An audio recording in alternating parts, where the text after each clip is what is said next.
se levanta, se pone en la silla y salto, es saltado. A ver, repite, salto. Y después, ahora, bucear. Me digo, ¿cómo lo va a explicar? Pues lo mismo, subió a la silla y de cabeza. Se dio un porrazo de aire y se levantó y me miró contentísimo, ¿no? El profesor implicado, ¿no?, en su trabajo de explicación, ¿no? A eso le toca hacerlo a uno. Bueno, desde el método directo es cuando el profesor en cierto momento se vuelve como un payaso, ¿no?, en clase, ¿no? Y una de las críticas que se le hizo al método directo a final del siglo XIX es que este método directo compromete la imagen del profesor. ¿Cómo un profesor podrá imponer la disciplina después de hacer el payaso como eso? Era una crítica, ¿no? Tiene su validez también, ¿no? Es difícil después. Doctor, Sí. una pregunta, ¿no? Hacia eso. La vez pasada que me quedó, como dicen, el imaginario sobre la forma de aprendizaje, la diferencia entre un adulto y un niño. Sí. ¿Sí? Y era una concepción errónea que no tenía por tiempo. Bueno, teníamos todo, ¿verdad? Es que los niños aprendían mejor. Exacto, que era más rápido. Entonces, con el ejemplo que nos acaba de explicar sobre el profesor marfileño, que lógicamente tiene que depender de los niveles, ¿no? Y digo, de niveles Depende de los niveles, porque sí, según los niveles del salto, efectivamente, el resultado podemos decir que depende del nivel, ¿no? Pero de la silla, no de los alumnos. Sí, por decir así, pues me refería prácticamente a los alumnos, ¿verdad? A los niños o a los adultos. Porque con un adulto pues va a ser diferente de repente, puede hacer otro tipo de esquema, un dibujo, qué sé yo. Ah, el dibujo también, ¿no? Dibujar, claro, o una imagen, ¿no? Al final del siglo XIX es cuando los profesores a veces llegan a clase con su bolso ahí, y este es un porro, una zanahoria, repita, una pera, una manzana. Y el problema es con los animales, ¿no? Una rana más o menos, ¿no? Pero va a ser un problema de disciplina después, ¿no? Con la rana. Pero ¿cómo hacemos con una jirafa o un elefante? Pues sí, tenían la posibilidad. Los editores, en esa época los editores editaron animales de plástico, pequeñas, así, ¿no? Pues el profesor perfectamente puede decir, esta es una jirafa, esta es una ballena, esta es una... ¿Dónde llevan las figuritas? Y los armarios en los armarios de las clases de idioma nunca fueron tan llenas como en ese momento, ¿no? Porque era, como se llamaba, enseñanza concreta, práctica, con los objetos y con la visión, ¿no? Y se utilizaban también, como ya volvimos, la representación gráfica, ¿no? Sí, dime. Una pregunta. Ahorita, bueno, que estaba hablando del comunicativo y que en estas mismas fechas también nacieron los métodos no convencionales como el método silencioso. Yo quiero saber qué opinan ustedes y si hay algo rescatable todavía de alguno de ellos. Gestupedia, conozco también. Estos métodos, no sé cómo llamarlos, ¿no? Estas cosas son para mí, son a la didáctica lo que la alquimia es a la química. Es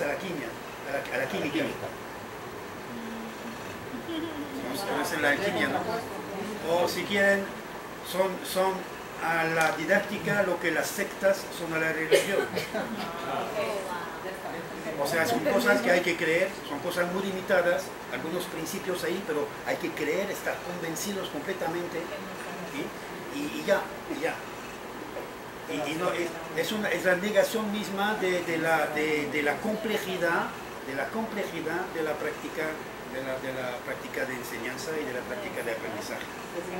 Es que los aprendimos como métodos. Para mí no tienen ninguna validez, al contrario, son objetos metodológicos muy negativos, pues que le dan la ilusión a uno de que hace algo muy innovador. Bueno, o sea, el web data de como 40 años, como innovación, ya un poco vieja, ¿no? Como ciertas llamadas nuevas tecnologías que ya datan de 30 o 40 años. ¿Okay? No, eso yo... No hay nada. Claro, hay nuevas tendencias.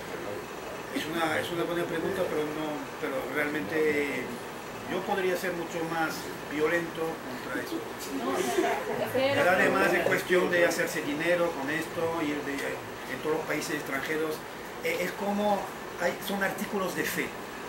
Los diferentes elementos de estas metodologías son como artículos de fe.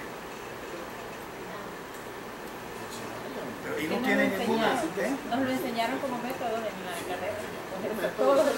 Y así aprendemos. Sí, lo aprendemos. Bueno, y todavía siguen en pie, ¿no? Aparentemente, ¿no? Todavía siguen por lo que han sufrido con todo esto. Pues, el resultado hubiera podido ser más desastroso después de pasar por estas puertas, ¿no? No, para mí no tiene validez, ninguna validez. Eso se puede criticar desde el primer... Hay un solo método malo en didáctica, ya saben que depende, ¿no? Pero sí hay una regla, que hay un solo método malo y es el método único. Se acabó. Todo método único es malo por naturaleza, porque la práctica de enseñanza-aprendizaje es sumamente compleja. ¿Okay? Y estas metodologías o estas cosas reducen enormemente la problemática didáctica. Se basan en uno o dos principios que van sistematizando. Es alquimia, o sea, hay que creer en eso, ¿no? Son artículos de fe, no son reflexiones didácticas, no son construcciones didácticas. Pero estoy bien. ¿Eh? No, estoy bien. ¿Ya está bien o sigo? Sí, compartiendo. Si veo otra cabeza de esas sectas, ¡pum! Disparo de nuevo, ¿no? Como en los juegos en que se da en la cabeza y se oculta la cabeza, ¿no? Y en un momento aparece de nuevo, ¡pum! Bueno, pues hablemos de cosas serias y no de esas tonterías. Los objetos. Precisamente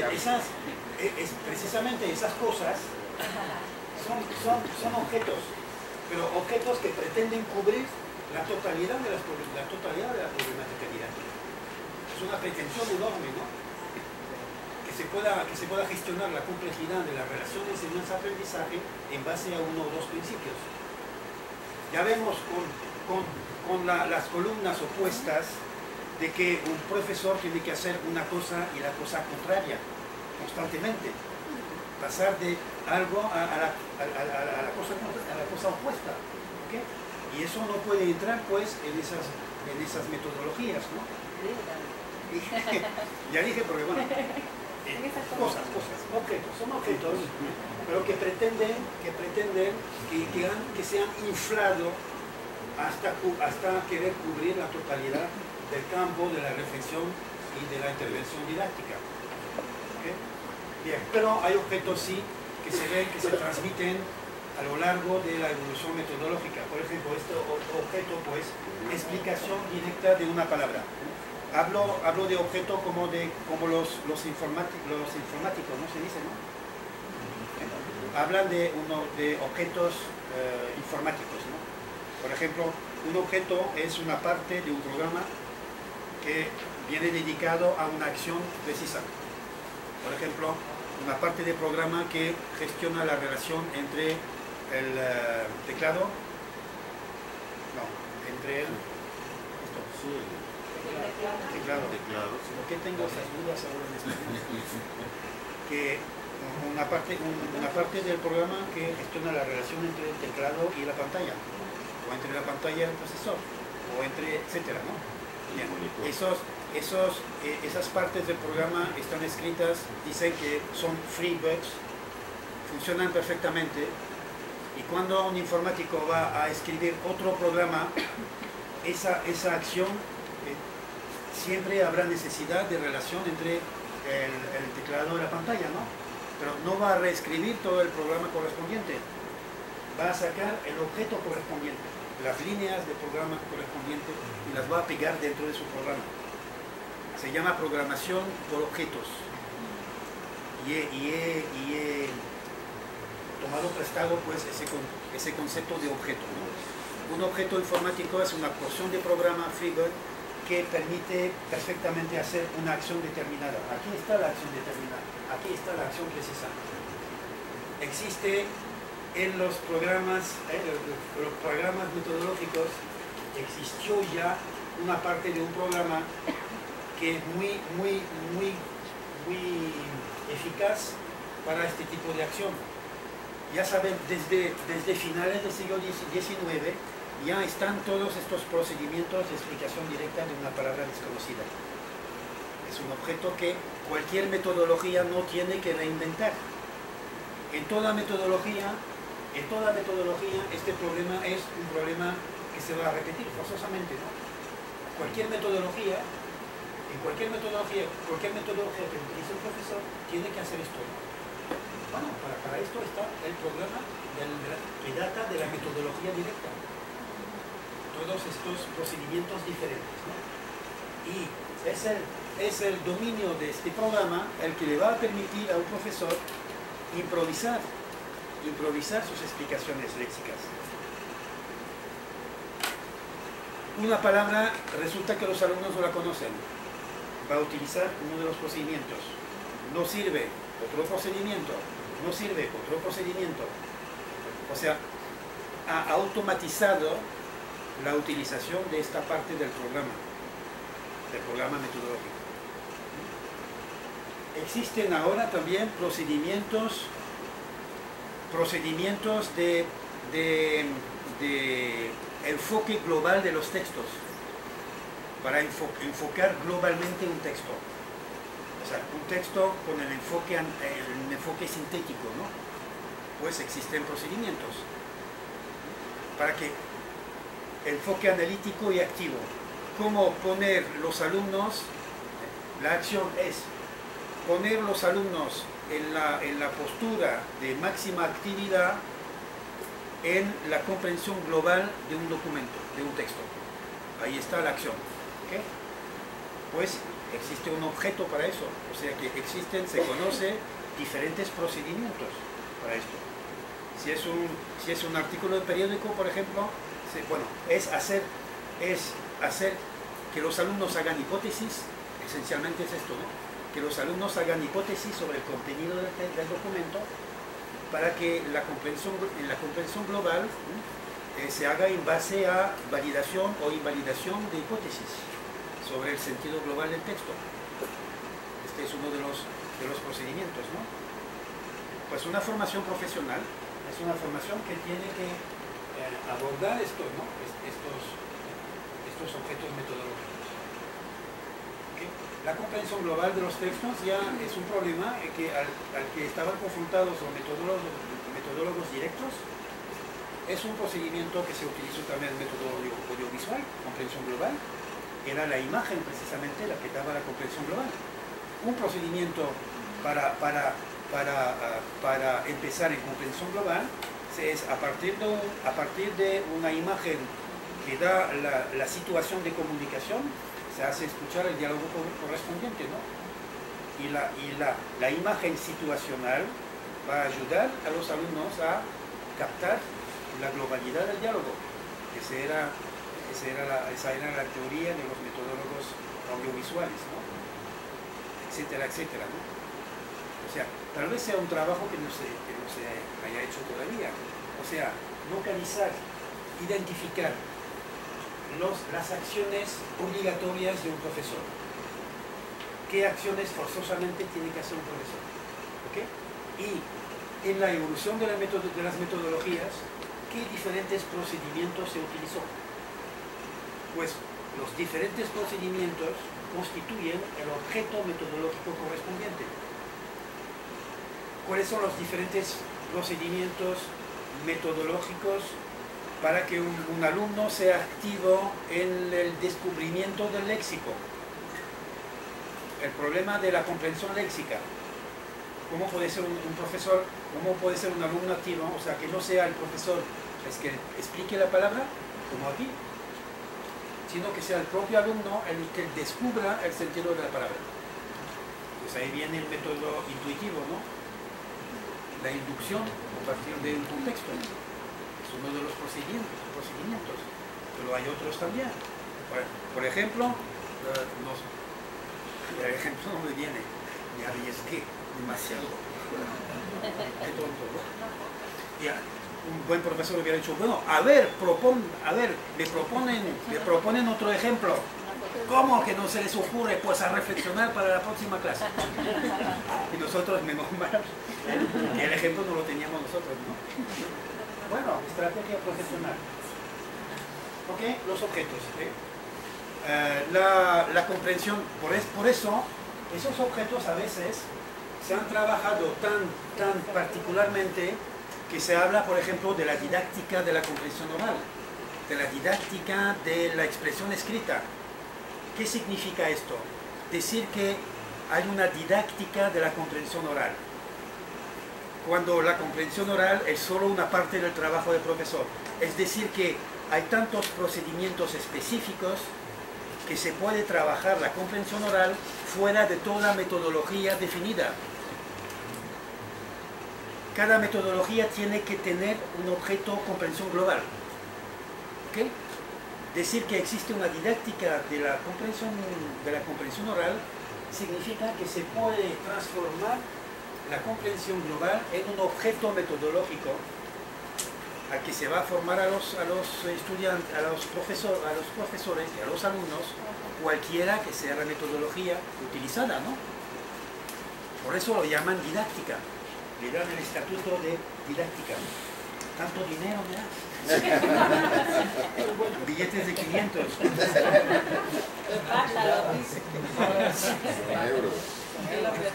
Son euros. Sí, con euros. Sobre todo en Europa existen billetes de 1.000 euros. De 1.000 euros. Ay, no tengo. Pero no es de evaluación, ¿verdad? Pero no se puede pagar en ninguna parte con estos billetes. Es únicamente intercambios entre bancos. Porque un billete de 1.000 euros, o sea que ¿cuál euro? ¿De dónde saca ese dinero, señor? Porque el trabajo al extraperno, ¿no? Trabajo manual, se paga así, ¿no? Incluso la mayoría ahora se empiezan únicamente a aceptar billetes de 200 euros. De 500 no todavía. No, solo el banco. O para... Bien, ¿estamos de acuerdo con esos objetos? ¿Ok? Una parte de la formación profesional no es únicamente formar a la evolución de las metodologías, sino hacer estos objetos, ¿no? Y para esos objetos se ha tomado procedimientos de todas las metodologías existentes. Nivel meso, nivel intermediario. Bueno, porque ahora estábamos hablando de eso, no me acuerdo, ¿no? Pero sí lo hablamos, lo comentamos. Antes de que siga. ¿Fue una pregunta? Le voy a contar un chiste que el primer secretariado del Partido Comunista Francés fue Georges Marchais, ya murió hace tiempo, ¿no? Y era pero muy así como dice langue de bois. O sea que el discurso era un discurso puramente ideológico, ¿no? Y en particular no respetaba a los periodistas. Y una vez el periodista le hace a este secretario general una pregunta y el periodista dice, pero señor Marchais, no era mi pregunta. Y Marchais Sí, pero esa es mi respuesta. Qué clase, ¿no? Qué clase. Bueno, la pregunta. En su clase pasada mencionaba una didáctica magna, pero busqué en sus trabajos no encontré nada. La didáctica magna es el título del libro de Comenius, Comenio. Didáctica magna. ¿Pero tu pregunta por ahí? Interdidáctica. El concepto de interdidáctica lo encuentran en mis artículos, ya. Pues lean. Y puedo decir, compren el libro porque todo está gratuito, ¿no? Qué tonto me digo de vez en cuando. A mí me interesa leer más sobre objetos. ¿Dónde puedo...? ¿En español? ¿O en francés? No, en español no. Sí, pero es un artículo bastante largo, ¿no? Pero podemos llamarlos elementos también, no son elementos didácticos. No. Es que yo escogí el término de objeto porque ya existe en la programación informática. Un objeto informático, ya eso se comprende lo que es. Es una parte de programa Freebird, ¿no?, que funciona perfectamente y que se puede importar en cualquier programa global. Yo he escuchado elemento didáctico. ¿Eh? No sé si es lo mismo, elemento didáctico. No. No, porque eso de la didáctica en base a ese nivel meso, que yo sepa, no han trabajado otros. A veces me pregunto, pero tendré razón por ser tan solo en tantos problemas, ¿no? Pero bueno. Una Seguimos. pregunta, ¿Una pregunta? Bueno, no sé si puedo hacer esta pregunta, pero o sea, entendemos que la enseñanza de lengua tiene sus propios métodos, sus propios enfoques, y cuando se menciona, digamos, todos esos enfoques también como el conductismo, constructivismo, y usted mencionó la vez pasada que ya hay críticas para el constructivismo y todo eso, pero ¿cómo caben esos enfoques dentro de la enseñanza de lengua? La crítica del constructivismo es porque en psicología del aprendizaje, en teorías cognitivas, por decirlo así, también la única teoría mala es la teoría única. No creemos que haya una teoría global, no creemos que haya en alguna parte una verdad que descubrir. No, menos mal que tenemos que desear que nunca jamás exista una sola teoría cognitiva, porque eso significaría que se impondría a todos los alumnos una manera de aprender. Cuando sabemos, y eso sí lo sabemos con ciencia cierta, de que los alumnos tienen maneras diferentes de aprender. Para los que lean francés, perdone, pero no es un artículo mío, sí. Escribí un billete en mi blog cuando se jubiló este señor. Se llama André Jourdan. Pero a lo mejor se ha traducido textos de él en inglés. Pero no, él nos traduce en una noche les traduce mis obras completas, las 3.500 y pico páginas, ¿no? Barato. €17 la página.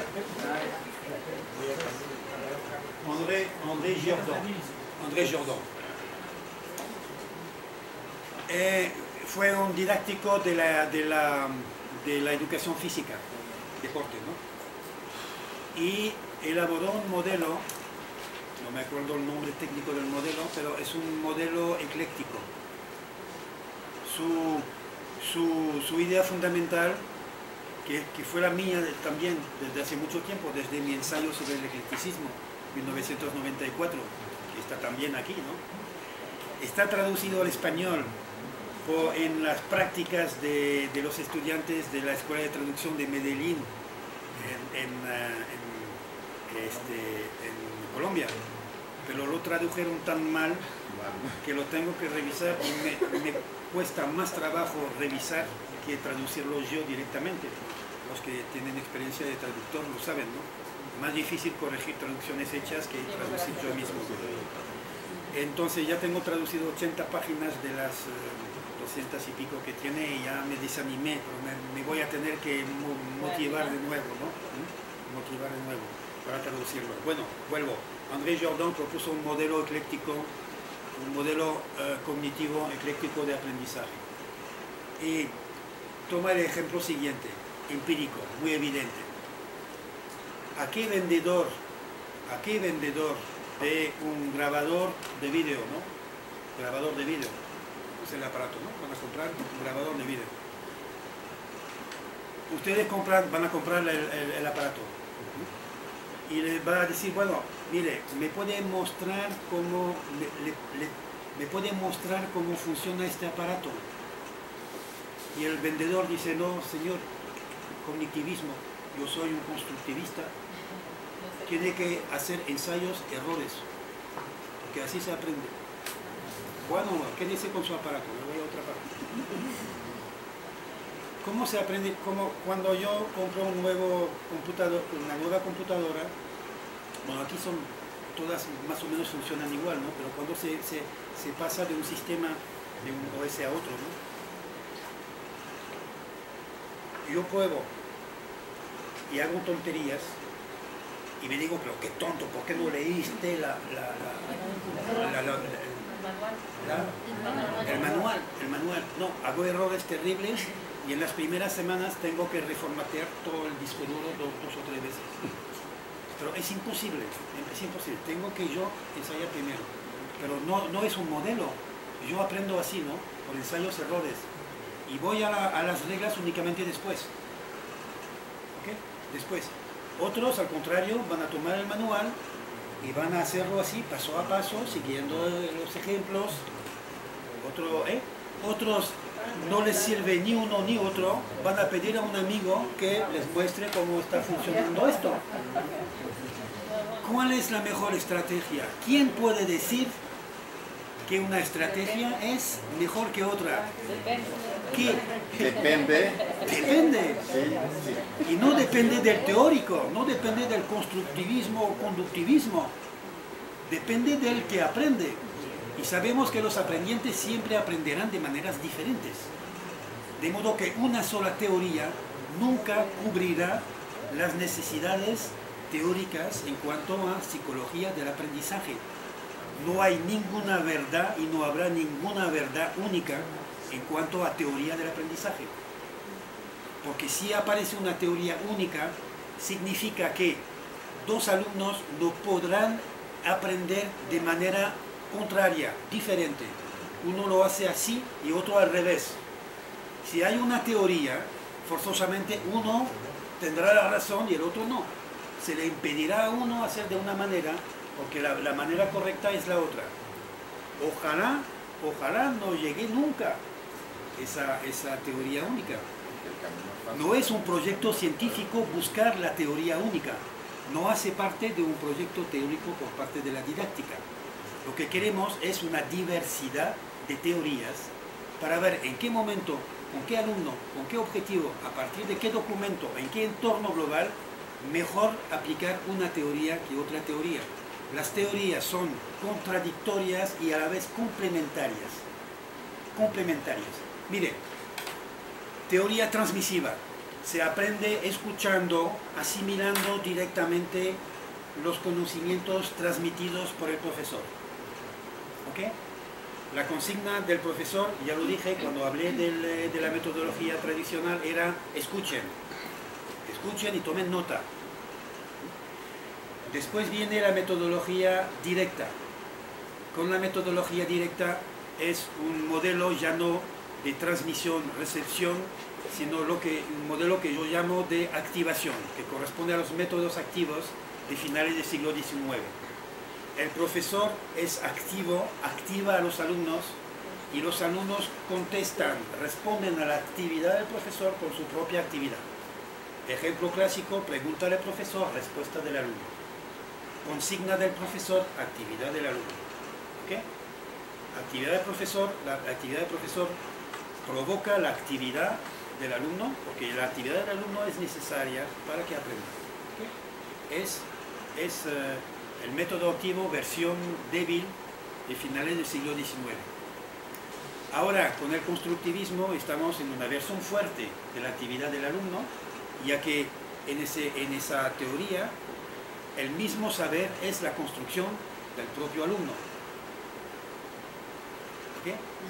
Mientras que antes había articulación entre la actividad del profesor y la actividad del alumno, ya ahí se pone más énfasis en la actividad del alumno porque aprender es construir su propio saber por parte del